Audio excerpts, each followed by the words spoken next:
I shouldn't be confident to the point where I could defeat 5F ranks without coming back unscathed. The more I observed, the more I was sure that they weren't trying to rob people, as they genuinely looked like they were in distress.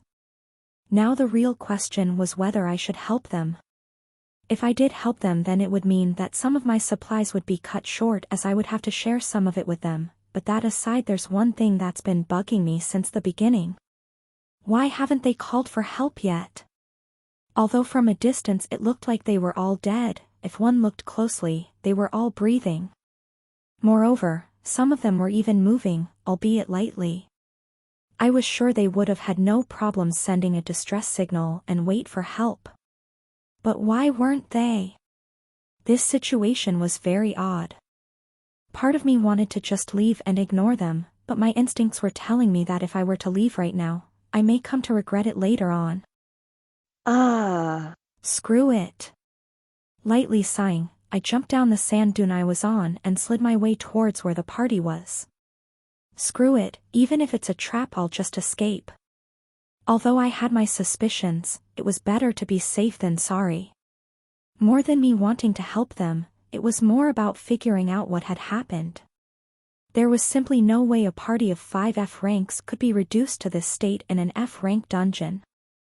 Even the boss monster would have a tough time against 5F ranks. As I edged closer to their location, there were evident signs that a battle had taken place. Typically the sand in the desert was shaped in little waves, however, here the sand was all over the place, as craters could be seen everywhere. Judging from the state of the surroundings, a big fight had taken place. However, oddly enough, there were no monster carcasses around the area. Normally when fighting against a monster, you would see signs of blood everywhere or some sort of sign that a fight against a monster had taken place. But as I observed closely, apart from some red blood, presumably coming from the party members, there wasn't anything that suggested that they were fighting against a monster. The more I thought about it, the odder the situation was. Actually, now that I thought about it, why were they still alive? Normally, once you fought against a monster, there were only two endings. Either you die or they die. Nothing else. But here, although the party was injured, they were still alive. Did this mean that they weren't fighting monsters but another group? But even then, why leave them alive? Something strange was definitely happening here, and if I wasn't careful enough I could get implicated in this as well. Arriving before the group, I noticed all of them staring in my direction with blank eyes, but even though they seemed to be able to sense me, they didn't seem to be able to speak nor process what was happening. No, rather than the fact that they didn't seem to be able to think, it was more like they were too dehydrated to think. This further added to the numerous questions that had piled up in my mind. How long had they been like this? To be dehydrated to the point of not being able to speak, how many days have passed since they had been attacked? The more I looked at this situation, the more questions emerged in my mind. Arriving before the party, I quickly headed to the individual that was nearest to me. Wearing a massive armor that resembled a rhinoceros, I tried to flip his body, which was facing sideways. Gripping the massive plates of metal on his forearm, I tensed my quads and tried to flip his body over. Feeling the enormous weight of the armor, I silently cursed at the fact that I had chosen to help him first. Not only did it resemble a rhinoceros, but it also weighted like one. Judging from how much I was struggling, I presumed the armor was at least 100 kilograms. Clank! Finally, after struggling for a bit, I managed to flip his body upwards. Kneeling down on one leg, I quickly lifted his helmet off his face to get a better look at him. Dry lips, void, and dilated eyes, the situation is much more dire than I originally thought. Checking his conditions, everything pointed to the fact that he was extremely dehydrated. Not only was his skin extremely dry, but his muscles constantly twitched, showing how serious the situation was. Seeing that I didn't have much time, I quickly tapped my bracelet twice and a water bottle appeared before me. Placing the water bottle in his mouth, I slowly watched as he struggled to open his mouth. Although it seemed like he knew that a water bottle was placed in front of him, because he was too dehydrated, his brain had already started shutting down. Seeing this, I tilted the water bottle and let the water fall into his mouth. Gulp, gulp, gulp. Initially, as the water fell into his mouth, he took slow gulps, but as time passed the light gulps slowly turned into big gulps, and slowly but surely, his eyes which had lost clarity returned to their normal state as he frantically drank the water. Watching him greedily drink the water, I let out a wry smile and turned to the others. Looking at them, they seemed to be in similar conditions to the guy who I had just helped. Because I only had one water bottle, I could only wait for him to finish before helping the others. Fortunately, because the water bottle could store up to 50 liters of water, I didn't have to worry about running out of water. KHTHNNNGG. Shh. Eat this while I'll help the others. Regaining some of his strength, the guy who I had just helped tried to speak, but I immediately shushed him and gave him some jerky to eat. Although I wanted to know exactly what had happened, he was still in a bad state. Right now the main priority was helping the others. I could find time to talk to him once everyone else was fine. Taking the water bottle from him, I went to the next person and a similar scene repeated before me. Chapter 28, Dungeon 4. Thank you. Sitting next to each other, the party members which were on the verge of death moments before were now happily munching on some jerky. I was honestly quite shocked by how fast they recovered. Considering the state they were in when I found them, their recovery speed could be described as godly. I mean, it only took them a little bit over 10 minutes before they were able to sit up straight and comfortably eat and drink the food that I gave them. Then I realized, I was no longer back on Earth. Though I have reincarnated in this place for about 3 weeks, I was still not accustomed to this world's common sense, and rightfully so. I mean, how can I adjust to this world's common sense after only having been here for 3 weeks? It's not like I can rewire my brain to accept the fact that people could heal immediately when back in my previous world, in which I lived for 32 years, serious cases of dehydration would leave a person hospitalized for weeks. I was now genuinely curious whether all the people who got reincarnated felt the same way I did. Well, leaving that aside, it seems like I was running low on supplies. In terms of water, I still had quite a lot as my water bottle could hold up to 50 liters of water, but I was running quite low in terms of food. I had only bought a couple of kilograms of food supplies, thinking that it would last me about a week, and rightfully so, as who would have been able to predict such a situation? Moreover, since I was planning on staying here for at most 3 days, I didn't feel the need to bring more than a week's worth of food. What makes matters worse is the fact that the monsters present in this dungeon couldn't be eaten. Generally, monsters could be eaten, but that depended on which monsters. Some of the monsters which were found in some dungeons could be eaten, and when eaten could boost up a person's stats. However, that was only for a small minority of monsters, as most of them are inedible due to their meat being poisonous. And unfortunately for me, all the monsters in this dungeon were inedible. Guess I have no choice. Taking out a small black box from my bracelet, I slid the cover up and a small red bottom presented itself before me. Right above the button, there was a small screen that showed fluctuating wavelengths, indicating the signal strength. This black box, also known as the safe box, was a device that is given to every member before they entered a dungeon. By pressing the button, the black box would send a distress signal to the nearest dungeon guardian. Once the dungeon guardian received the distress signal, they would report it to the dungeon operators, which would then swiftly send a rescue team to come to their aid. The consequence of pressing the button was of course a loss in the deposit, but seeing how mentally exhausted the party was, I could only sacrifice my deposit. When I was saving them, I did look for their safe boxes, but they were either damaged or malfunctioning. Probably from the fight they just had. In the end, I was left with no choice but to use mine. At most I could just ask them to refund me since I was not using it for myself. Taking one last look at the members who although physically looked okay, but were anything but fine mentally. I decisively pressed the button. Click. Ding. Ding. Ding. As soon as I pressed the button, the black box started emitting rhythmic sounds that spread across the surroundings. Huh? Strange. Initially, after pressing the button, everything seemed normal as the black box kept constantly beeping.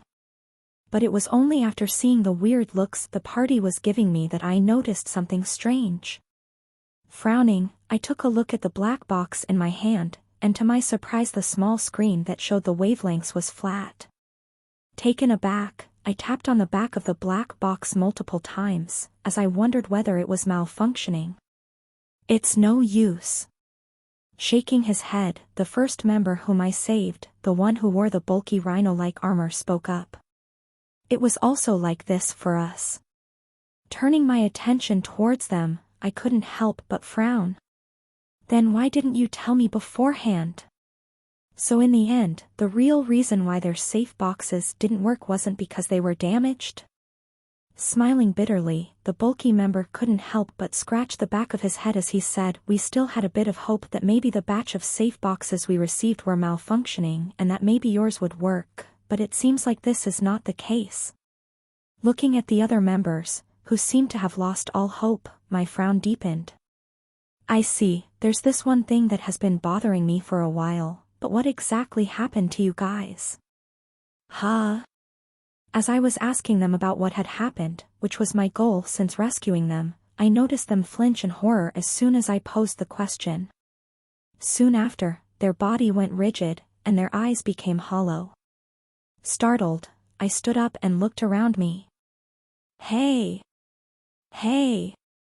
After making sure there wasn't anyone around, I went in front of them and tried to wave my hand in front of their faces, but it was to no avail. Their complexion turned deathly pale as their teeth soon started chattering.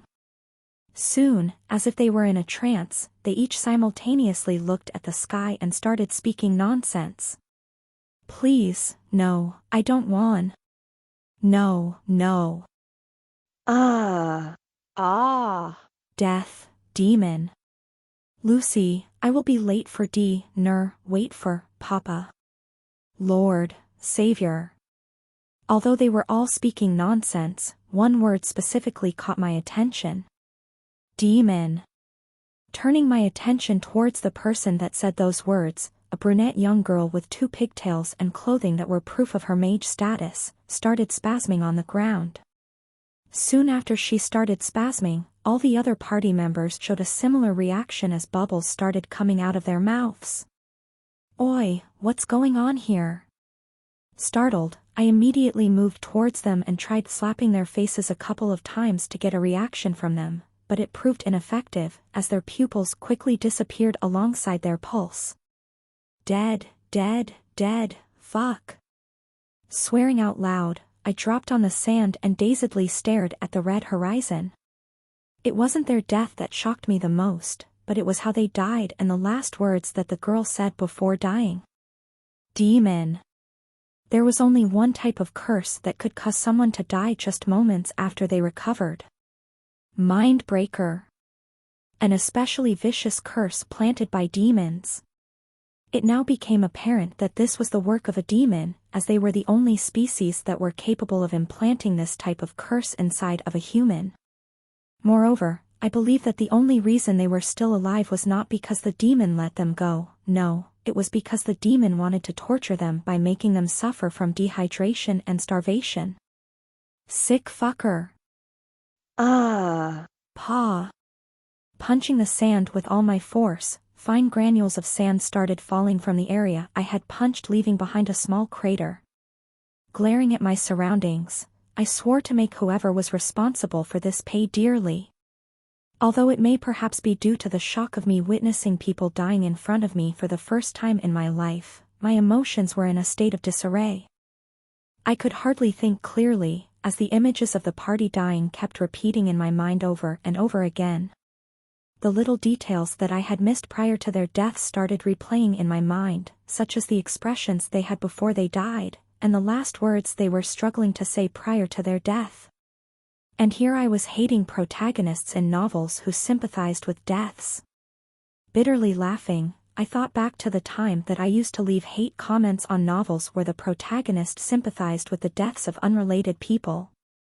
It was only after experiencing this for the first time that I realized how bang on the authors were when depicting the raw emotions one felt when death occurred before them. It was only now that I started realizing how cruel and fragile life was. Since reincarnation in this world, I had mentally prepared myself for these kinds of situations, but it is only after having experienced this firsthand that I realized how daunting it is to see someone die before you. After collecting myself, I took their identifications and buried their bodies underneath the sand. Taking one last look at the burial site, I turned around and left the area. After seeing their death, my first instinct was to get the hell out of this dungeon. For someone to be able to get rid of a ranked party like that, they must be strong. However, in the end, I decided against doing so. If someone was really targeting everyone in this dungeon, the entrance of the dungeon was probably the most dangerous place to be. In the end, I wasn't really sure whether my decision was a good one or a bad one, but I just knew. I knew that turning back was a really bad idea. Clank. Screech. Ha! A loud screech followed by a loud shout resounded across the surroundings as the silhouette of a small human could be seen fighting against a gigantic creature that looked to be the size of a small building. The loud shout and screech were soon drowned by the sound of metal clashing against a hard surface as the small figure slashed towards the enormous creature. Huff, huff, huff. Wiping the sweat that had accumulated on my forehead, I stared at the enormous worm that was before me. Its features, which looked like an enlarged version of a sand sprout, became even more apparent as its figure emerged from the sand. The enormous razor-sharp teeth, which layered on the top of its four petal-shaped mouths, bore down on me as its massive body dove towards my direction each time it attacked. It's been precisely 20 minutes since encountering this creature, and because of its sneaky attacking method where it would continuously dive in the sand as soon as it attacked, and added with its enormous body, I was left totally helpless against it. Previously, when I fought against sand sprouts, I would always target their mouth, which was their weak point. However, because the boss monster was an enlarged version of the sand sprout, even though I wanted to attack its mouth, the option was no longer feasible as my sword was like a small toothpick compared to the sheer size of the monster. Foo! Letting out a long breath, my right hand, which was gripping on my sword that was sheathed in its scabbard, suddenly clenched, and as I unsheathed it, a beautiful arc appeared in the air as I suddenly jumped backward. Shriek! Without even bothering to hide its presence, the large worm arrogantly appeared from beneath me. Its large mouths, which were riddled with sharp razor-like teeth, opened widely as its enormous frame slowly appeared from beneath the sand. Clank! Crank! Initially, the only sound that could be heard was the sound of my sword clashing against the hard surface of the worm, causing me to lightly frown in annoyance, but my annoyance soon turned into delight as a small cracking noise could be heard from the hard surface of the worm as fine miniature threads that spread like cobwebs started appearing on the tough surface of the worm. Finally, my hard work has paid off. Delighted, I started attacking more fiercely. 10 minutes prior to now, I realized that if I were to continue to pointlessly attack the worm, I would only find myself become food for the monster, as I would eventually run out of stamina. Therefore, seeing that my current method was not working, I started devising a strategy. Due to the sheer size of the monster, attacking its mouth was no longer an option. But, just as much of an advantage its size was, it also had a critical flaw. Its speed. It was incomparable to actual sand sprouts who shot like bullets from beneath the sand.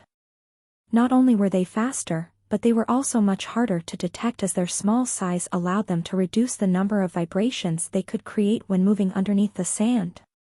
Taking advantage of its reduced speed, I started attacking the same place continuously, in the hope of finally cracking its seemingly impenetrable exterior. Finally, after 10 minutes of continuously attacking the same spot, a small crack appeared on the surface of the worm, causing me to rejoice. Now it's time for the roles to reverse. Chapter 29, Dungeon 5. Having already cracked the outer shell of the worm, the rest of the fight was fairly easy. Since I still had a couple of stamina recovery potions, I did not have to worry about running low on stamina as I fought against the boss monster. Thus, I vigorously hacked away at the weakened surface of the monster whenever it appeared from beneath the sand. 10 minutes after the first crack, the cracks that were only as small as thin spider threads started enlarging, revealing the worm's soft inner layer. 20 minutes after the cracks expanded, the tough outer shell finally couldn't withstand the attacks and broke, fully revealing the pulsating inner layer of the worm. Finally, 30 minutes after the outer shell was broken, I rested on top of the carcass of the now dead worm. Slowly catching my breath and looking at my clothes which were now riddled with holes, I bitterly smiled as I lamented at the fact that I had brought no spares. My sword, which was firmly imbued on the body of the worm, was covered in green blood, and if it weren't for the fact that I was too exhausted to move, I would have already removed the sword as the blood was highly acidic. Fortunately, being an artifact, the sword could withstand the acid, giving me enough time to recover before finally retrieving it. Schwa! Removing the sword from the corpse, green blood sprayed everywhere and some of it even got on my clothes, further ruining them. At this point, I couldn't even be bothered caring about my ruined clothes as I was facing a bigger issue. How do I store this? Alternatively, looking at the massive corpse and my bracelet, my brows knit. If I was fortunate enough, then maybe I could store the corpse, but, looking at the contents of my bracelet, I couldn't help but curse inwardly as half of my storage space was already filled with corpses. It simply did not have enough space to fit this monster. What bugged me off even more was the fact that this sort of issue could have easily been resolved if the safe box still worked. Although I wouldn't need to pay a deposit, a small commission would have been needed to pay if I were to have called for help in regards to collecting the monster corpse. But now that the signal was gone, I swear I will kill this goddamn demon. There was no doubt that the corpse of this boss monster could have fetched me a hefty sum, but now that I didn't have enough space and I couldn't call for support, I was only left with two options. 1. Dump some of the monsters inside of my bracelet to make space for this monster, or 2. Only take the most important parts of the monster and discard the body. Typically, the skinning and material collection would be left to the dungeon management, as untrained hands could result in the monster's corpse becoming damaged and thus reducing the overall monetary compensation given. At the end of the raid, the corpse would directly be given to the dungeon management, which would process it in front of you.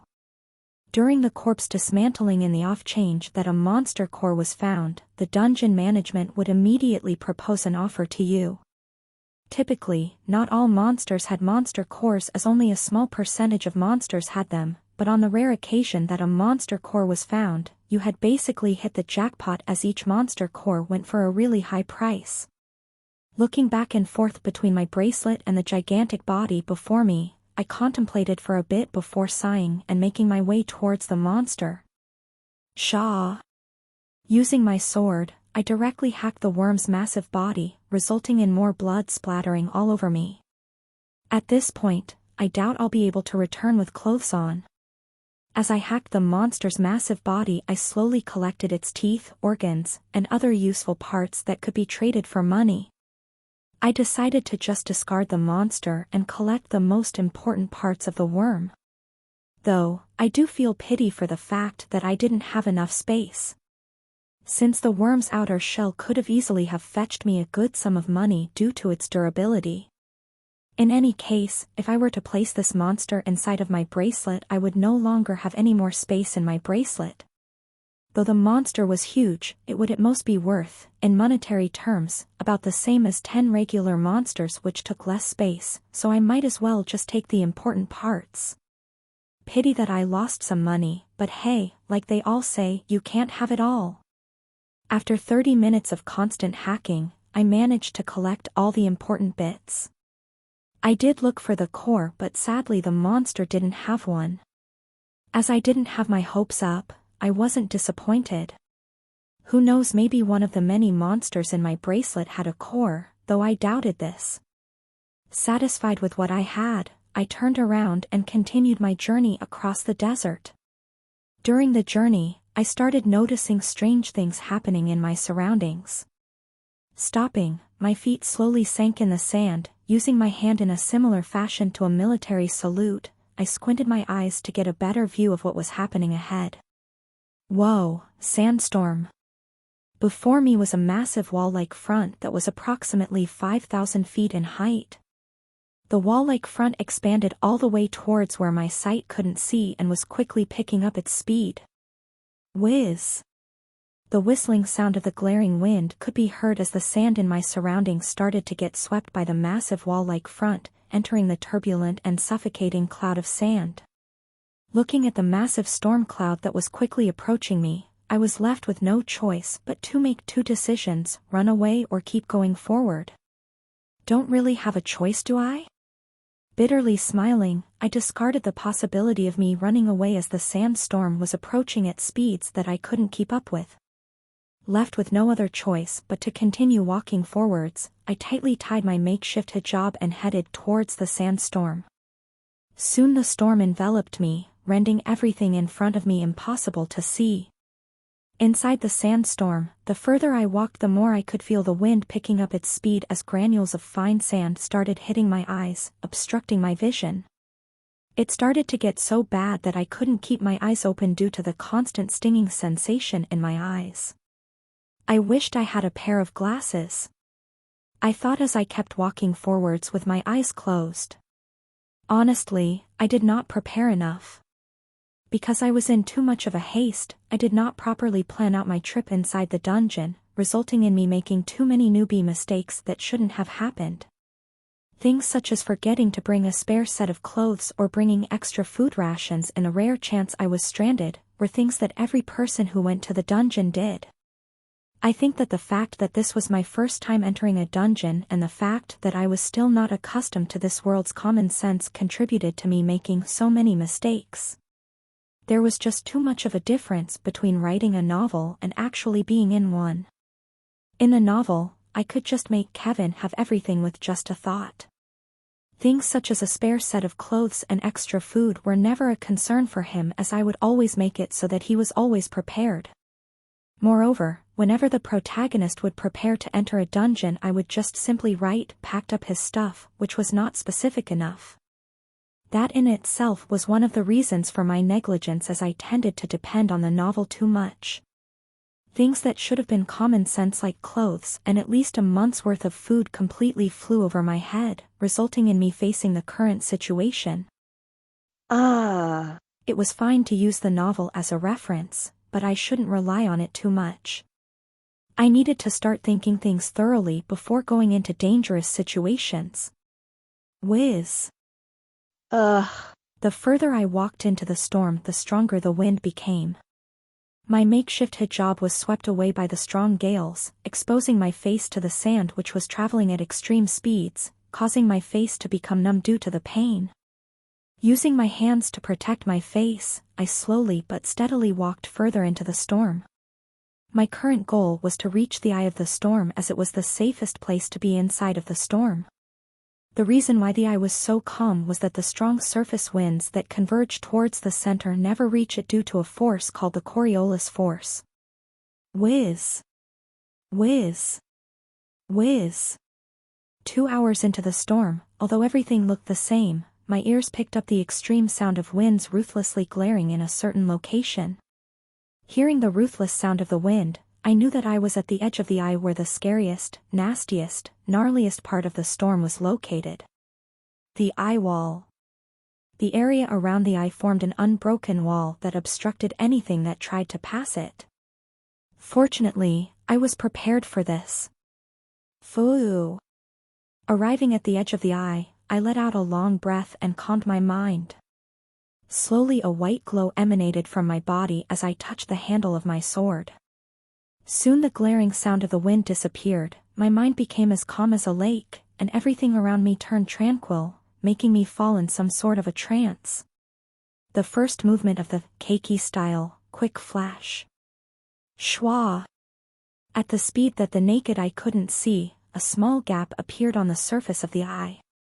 Without skipping a beat, I immediately jumped inside the small gap.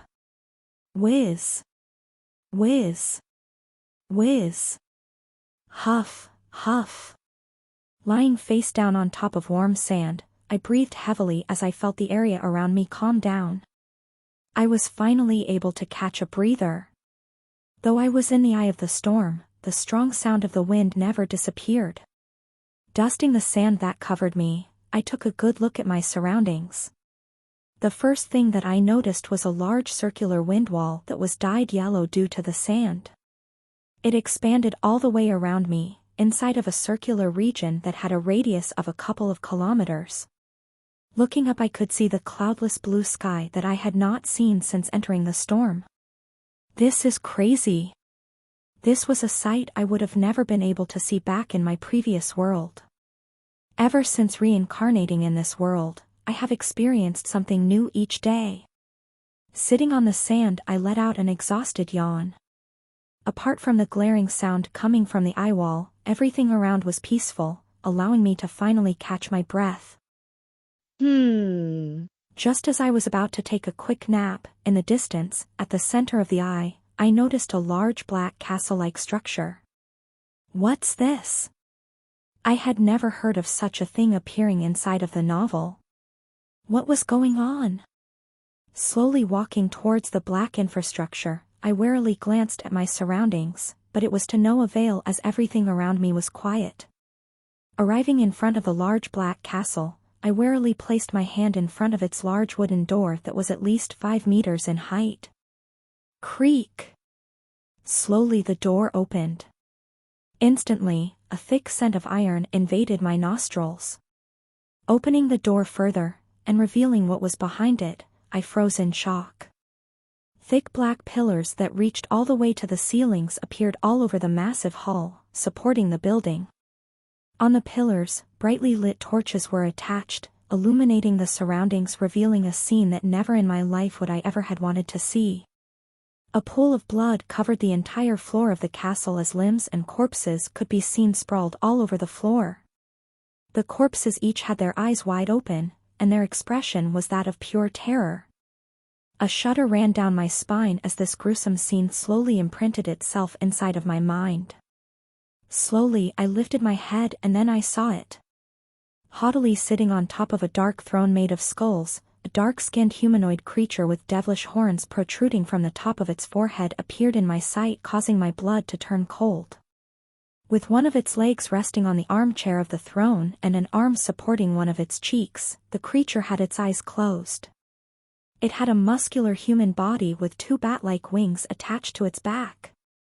From behind its tailbone, a long black tail wiggled around the air. Sensing something, the humanoid creature slowly opened its eyes, revealing 2 deep red eyes that exuded boundless bloodlust. Staring at me who was frozen solid in place, the humanoid-like creature eerily smiled as it looked down on me. Coo, what have we got here? Chapter 30, Dungeon 6. It felt as if time had frozen. My mind blanked. My blood froze. My breathing quickened. My pupils dilated. I thought I was prepared. Since reincarnation inside of my novel, I knew that one day I would encounter a demon. I was ready, I thought. But looking at the creature haughtily sitting on the throne, hallucinations of death repeatedly replayed in my mind. I have to run. I repeated again and again in my mind. I knew that, yet my legs refused to listen to me. Bah, dump. Bah, dump. The hall was silent, and only the sound of my heartbeat repeatedly pulsing could be heard. Sweat started dripping down from my body, soaking all my clothes. With a shivering hand, I tightly clenched on my clothes, right where my heart was. What's this? Am I scared? There's no way I can fight against that, was what my mind repeatedly told itself as my eyes transfixed themselves onto the demonic creature that was amusingly looking down on me from the throne. With its blood-red eyes, the demon looked down at me as it smiled widely. It seems like a little mouse has sneaked inside my abode. Licking its lips, the demon eyes carefully looked at me up and down, almost as if a delicious snack had presented itself before it. Crack. Crack. Crack. Using its thumb, the demon slowly cracked every one of its fingers on its right hand. Hoo! Letting out a long breath, I forcefully tried to calm myself down. This is all an illusion. What I was experiencing was the innate fear a prey faced when meeting a predator. If I thought about it rationally, although my opponent was strong, it wasn't to the point that I would have to despair. Yes. The demon's stats couldn't be above F rank, else the dungeon would have already desynced. The fear I was experiencing was all in my mind. I didn't have to fear what was before me. Was what I repeatedly tried to tell myself, yet I still couldn't stop my body from trembling. The feeling I was experiencing was similar to the moments before I took my final exams. I knew I could do it, as I had prepared rigorously for it, but even if I was prepared, it didn't stop me from being scared. How cute! Amusingly looking down on me, the demon leaned forward as its red eyes carefully looked at me. Instantly, it felt as if all my secrets had been laid bare for the demon to look at. It felt as if nothing could be hidden from its two prying blood-red eyes. G rank. Tap. Tap. Tap. Shaking its head disappointedly, the demon began tapping on the armrest of the throne as it started pondering. Finally, after a couple of seconds, the demon shook its head in disappointment. Too bad, too bad. Seemingly having come up with a decision, the demon's demeanor completely changed from its leisurely self from before. Instantly, thick bloodlust exuded from its body, suffocating me. Let me introduce myself. Thwop. Standing up, the demon's large bat-like wings expanded from its back, casting a large shadow over me. Taking one step forward, smiling from ear to ear, the demon elegantly bowed. I am Baron of Everblood. Inside of a large, spacious, luxurious corridor, a middle-aged man leisurely walked. His hair, which was tied in a ponytail, accompanied by his unkempt beard and sunglasses, made him look out of place. Walking along the corridor, the people that were next to him stepped to the side to let him walk. Despite his looks, he was treated as if he was a VIP. Ding! Suddenly, the middle-aged man felt a small vibration from his pocket, followed by a light ring. Ding! Ding! Ding!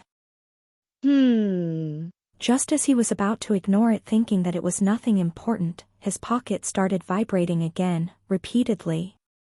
Finally, noticing that something wasn't right, the middle-aged man took out a small black box from his pocket. Looking at the contents on the black box, the middle-aged man's brows knit together in a frown.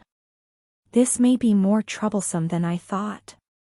Sighing, the middle-aged man disappeared from where he was standing and reappeared in front of a gate with a number imprinted on the side. Stop right there. As soon as he appeared, two white-clad individuals obstructed his path. Timothy 1, Timothy 2, I don't have time for this today. Yes, the middle-aged man was in fact Thomas. Taking out the small box from his pocket, Thomas showed it to the guards. Seeing the box, the two guards immediately moved to the side and allowed Thomas to enter the portal. Seeing the two guards move, Thomas disappeared once again and reappeared inside of the portal. Let's just hope it's nothing serious. Those were the last words the two guards heard before Thomas disappeared from their sight. Be Baron of Everblood. As soon as the demon introduced itself, like when you replaced a rusty gear, everything started to click into place. Baron of Everblood, an elder of the Vanity tribe, sub-branch of the demon clan of Pride, and a Baron-ranked demon. An existence that only appears right before the third cataclysm in the later half of the novel. High was he here? A Baron-ranked demon was not something a G rank like me could face. The demons were ranked from King, Prince/Princess, Duke, Marquis, Earl, Viscount, and lastly Baron. A demon prince and demon princess had a power level equivalent to around SSS, in terms of human power level. Following prince/princess rank demons were duke rank demons whose power level was around SS, the same as the strongest humans alive.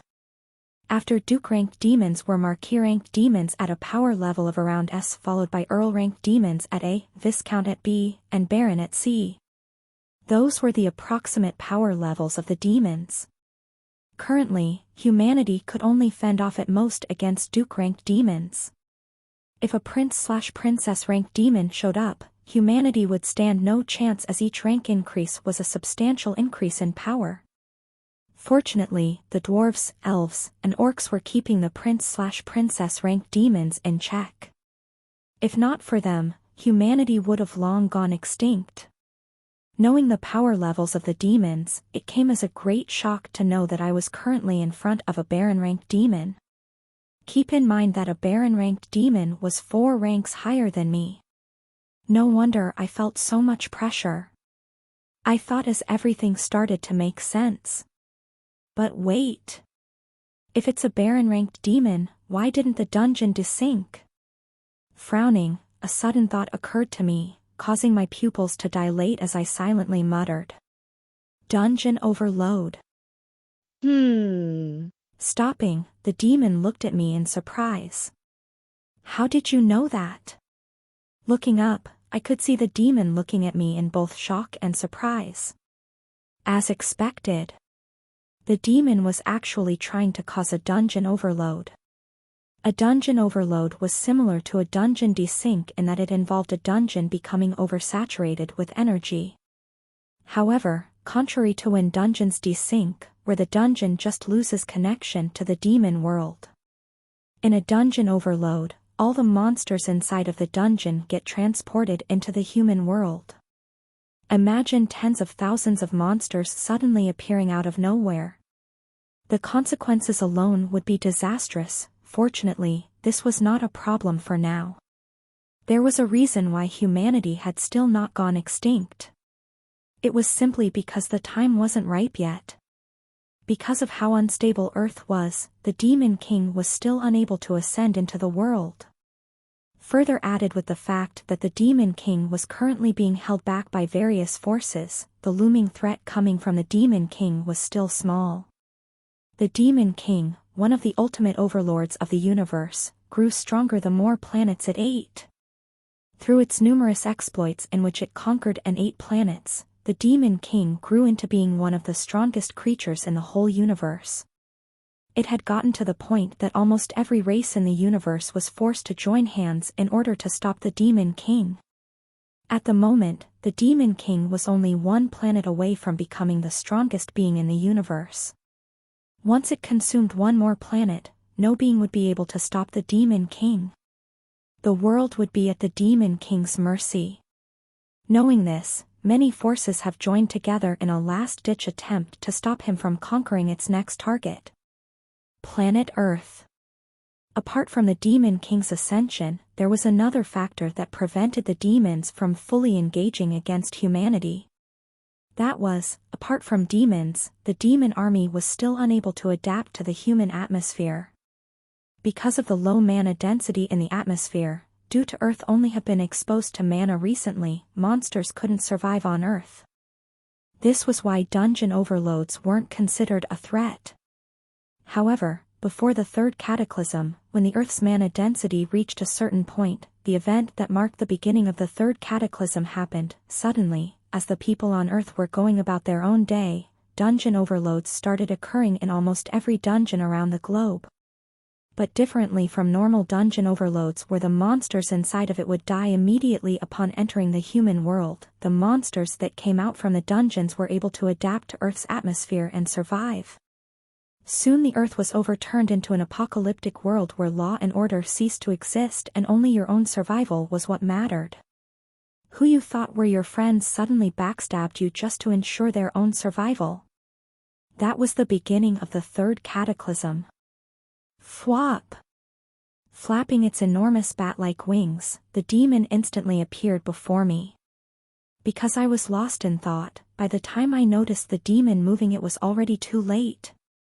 Placing its sharp finger on my neck, the demon's blood-red eyes looked at me intensely. I asked you a question. Gulp. Swallowing a mouthful of saliva, I stared at those two blood-red eyes. Click.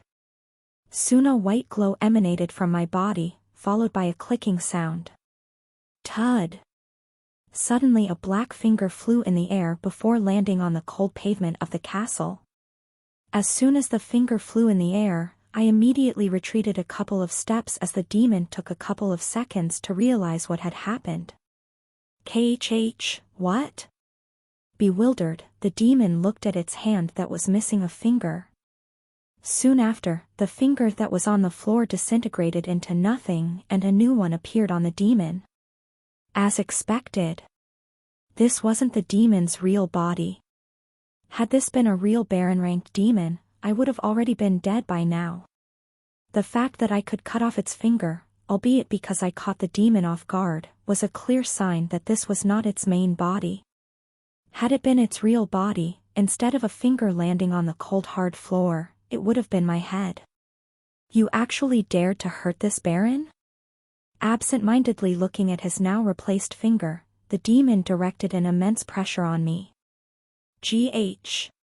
Feeling the massive pressure, my knees bent a little. You actually dared to injure me? Walking slowly towards my direction, the pressure that was exerted over me kept increasing by the second. Slowly, my knees bent more and more. I couldn't move. I was stuck. I could only helplessly watch as the demon slowly walked in my direction. With every step it took, I felt death getting closer and closer to me. Sweat started dripping from the side of my face, as my body further bent downwards. Arriving before me, the demon slowly lifted my chin up with its sharp finger. For what you've done, I will make sure that you pay dearly. Tracing his finger along my cheek, a large gash opened up as blood slowly dripped down on the cold floor. Arriving in front of a large gate, Thomas spotted a group of people surrounding an individual donning a black butler outfit. He had neatly combed hair, wore black-framed glasses, and had a serious disposition. Edward, brief me on the situation. Briefly glancing at Thomas, Edward took out a tablet and started briefing everyone on the situation. Reporting, 10 individuals have gone past time limit. We tried contacting them through the safe box, but there was no response. Noticing that something was strange, we tried contacting other individuals whose time limit was still not due, and we also got no response from them. Pausing slightly, Edward flipped through the reports on the tablet and showed them to everyone. We sent 2 F-ranked dungeon guardians to check what was going on, but they too went missing. Currently we are prepared to send in Group Alpha 79354 into the dungeon. Frowning, Thomas looked at the gate. Noticing that nothing was out of the ordinary, he decided to check its energy level. Let me check the gate. Placing his hand on the gate, Thomas suddenly felt a strange fluctuation. Then, Voom! The gate slowly turned black and demonic energy spread across the surrounding, causing the greenery within a 10-meter radius of the gate to wither. Taking off his sunglasses, Thomas's expression darkened. Shit!